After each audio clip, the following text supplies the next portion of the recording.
Ang talbos ng kamote ay mayaman sa vitamin C at vitamin B ayon sa ilang mga pag-aaral sa siyensya. Bukod pa sa mga bitaminang ito, mayroon din itong iba pang mga mineral at nutrients na mainam para sa malusog nating pangangatawan.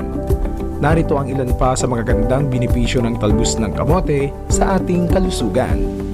Number 1. Panlaban sa anemia. Kapag ang isang tao ay kulang sa red blood cells o hemoglobin, ang kondisyon na ito ay tinatawag na anemia.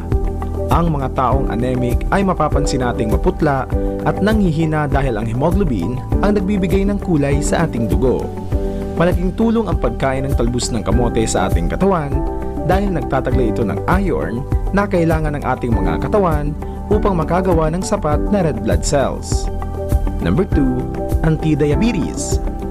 Ang sakit na diabetes ay pangunahing sanhi ng sakit sa puso, pagkabulag at kidney failure.